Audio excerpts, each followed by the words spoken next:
কেটে রাখা আলুর মধ্যে গরম ফুটন্ত পানি ঢেলে ম্যাজিকের মতন একটা রেসিপি বানাবো আজকে। আসসালামু আলাইকুম, সবাই কেমন আছেন? আশা করি সবাই ভালো আছেন। আজকে আমি একটা রেসিপি বানাবো, তার নাম হচ্ছে পটেটো ওয়েজেস। এর জন্য আমি কিছু আলু লম্বা লম্বা করে কেটে নিছি, তারপরে গরম ফুটন্ত পানি তার মধ্যে ঢেলে দিলাম। এখন পানিটাকে ভালোভাবে ঝরিয়ে নিতে হবে যাতে আলুর গায়ে কোনো রকমের পানি না থাকে।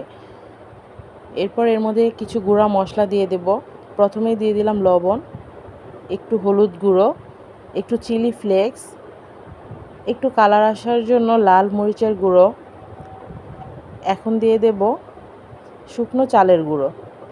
চালের গুঁড়োটা দিলে পটেটো ওয়েজেসটা অনেক বেশি ক্রিস্পি হয়। আপনারা ইচ্ছা করলে বেসন দিয়েও করতে পারেন। এরপর এটাকে ভালোভাবে মাখিয়ে নেব। অনেকটা সময় ধরে এটা মাখিয়ে নিতে হবে যাতে মশলাগুলো ভালোভাবে লেগে যায় আলুর গায়ে গায়ে। এরপর এর মধ্যে দিয়ে দেব সরিষার তেল। সরিষার তেল দিলে এটার ফ্লেভারটা অনেক ভালো আসে আর মশলাগুলো ভালোভাবে লেগে যায় আলুর গায়ে গায়ে, ভাজতে অনেক সুবিধা হয়। তো আমার মাখানো শেষ। এখন চুলার একটা প্যান বসিয়ে দেব। প্যানের মধ্যে পর্যাপ্ত পরিমাণ তেল দিয়ে দেব। তেলটা ভালোভাবে গরম করতে হবে। যদি গরম না হয় তাহলে আলুর গা থেকে সব মশলা তেলে লেগে যাবে, তখন আর খেতে ভালো লাগবে না। তেল ভালোভাবে গরম করে চুলার আঁচটা একটু কমিয়ে নিছি।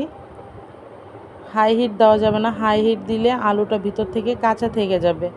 মিডিয়াম আঁচে এটাকে ভাজতে হবে।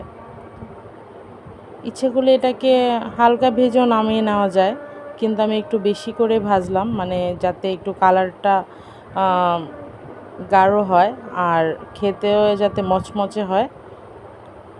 এই জন্য একটু সময় নিয়ে এটাকে ভালোভাবে ভেজে নিলাম। এই তো আমার ভাজা হয়ে গেছে, আমার পছন্দ মতো কালারও চলে আসছে ওয়েজেসে। এখন নামিয়ে নেব।